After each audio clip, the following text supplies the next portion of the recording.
Himachal BJP के पूर्व अध्यक्ष और ऊना सदर के विधायक सतपाल सिंह सत्ती ने कांग्रेस सरकार पर निशाना साधा। सतपाल सिंह सत्ती ने कहा कि जिस सरकार से मंत्रिमंडल विस्तार नहीं हो रहा, उससे कोई उम्मीद कैसे की जा सकती है। उन्होंने कहा कि दिल्ली और शिमला के बीच समन्वय ही नहीं है, इसी बीच से मंत्रिमंडल विस्तार नहीं हो रहा। उन्होंने कहा कि हिमाचल प्रदेश में तो सिर्फ 15% विधायक ही मंत्री बन सकते हैं और मुख्यमंत्री इन्हें भी मंत्री नहीं बना पा रहे। उन्होंने कहा कि मंत्रिमंडल विस्तार न होने की वजह से प्रदेश भर में विकास कार्य प्रभावित हो रहे हैं। मुख्यमंत्री के पास खुद ही इतने विभाग हैं, ऐसे में वे काम पर भी ध्यान नहीं दे पा रहे। हिमाचल बीजेपी के पूर्व अध्यक्ष सतपाल सिंह सत्ती ने कहा कि मंत्रिमंडल में भारी क्षेत्रीय असंतुलन है।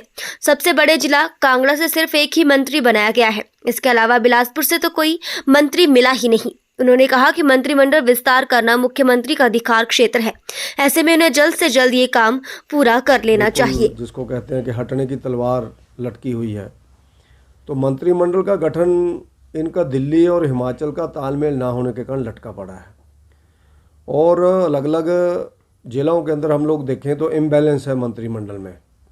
कांगड़ा के अंदर सिर्फ एक मंत्री है, बिलासपुर के अंदर कोई मंत्री नहीं है।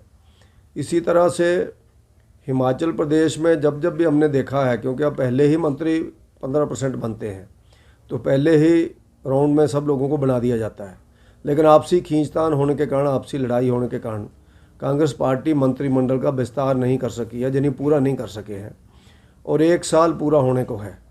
और मंत्रिमंडल का विस्तार नहीं होता तो हिमाचल प्रदेश का काम भी सफ़र होता है, क्योंकि एक एक मंत्री के पास 5-5, 6-6 डिपार्टमेंट हैं। मुख्यमंत्री जी के पास बहुत ज़्यादा डिपार्टमेंट हैं, जिसके कारण सब लोग इस ओर ध्यान नहीं दे पा रहे हैं कामों की ओर।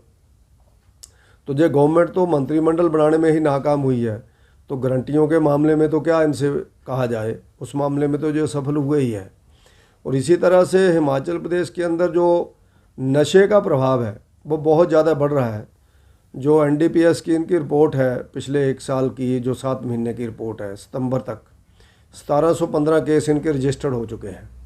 और इसी तरह से अगर कंपैरिजन की बात करें तो भारतीय जनता पार्टी के समय पर ऐसे बहुत कम केसेस थे और अभी भी मैं जो मान के चलता हूं कि इतने केसेस तो रजिस्टर्ड हैं, अनरजिस्टर्ड कितने होंगे जो पॉलिटिकल दबाव के अंदर रोके गए, और ऐसे कितने हैं लोग जो नशों का व्यापार कर रहे हैं जिनको पकड़ा नहीं गया गवर्नमेंट की लापरवाही के कारण। तो यानी 2000 के लगभग केस पे 1 ही साल के अंदर बढ़ना, ये हिमाचल प्रदेश जैसे शांत प्रदेश के लिए बहुत ही अलार्मिंग स्थिति है। और जिसका उदाहरण हमारे सामने NIT हमीरपुर में M.Tech कर रहे नौजवान साथी की मौत का उदाहरण हमारे सामने आया है, ओवरडोज के कारण, जो प्रथम दृष्टया में देखा गया है। तो इसके नाते मेरा ऐसा मानना है कि इस गवर्नमेंट को अपना कम से कम मंत्रिमंडल तो पूरा कर ही लेना चाहिए। और दिल्ली वालों से पूछ लें, दिल्ली वालों का भी कोई तालमेल नहीं है। वो जहाँ आते हैं तो प्रियंका जी आए घूम के चले गए, राहुल जी आए घूम के चले गए, अभी शुक्ला साहब आए थे, जैसा मैंने कहा, अभी मैच देख करके चले गए, गवर्नमेंट के ऊपर कुछ नहीं बोले, दूर दूर आए और दूर दूर से निकल गए। तो उन सब बातों पे ध्यान देने की ज़रूरत है। मुख्यमंत्री जी को स्वयं मंत्रिमंडल का निर्णय लेना चाहिए और जो भी उन्होंने को बढ़ाना है उनका प्रेरोगेटिव है, जिसको भी बढ़ाना उनको बढ़ाना चाहिए, लेकिन मंत्रिमंडल कंप्लीट हो, पूरे प्रदेश के अंदर गवर्नमेंट काम करे। उसी कारण से जो हर चीज़ में असफल हो रहे हैं, वो चाहे गारंटियों का मामला हो, वो चाहे आपदा आई, बाढ़ आई, उसके कारण जो असफलताएं ध्यान में आ रही हैं, क्योंकि पूरा डिपार्टमेंटों को, कई ऐसे डिपार्टमेंट्स हैं जिनको कोई देख ही नहीं रहा है, बिल्कुल खाली पड़े डिपार्टमेंट हैं। तो उसके नाते जो गवर्नमेंट पूरी तरह से असफल है।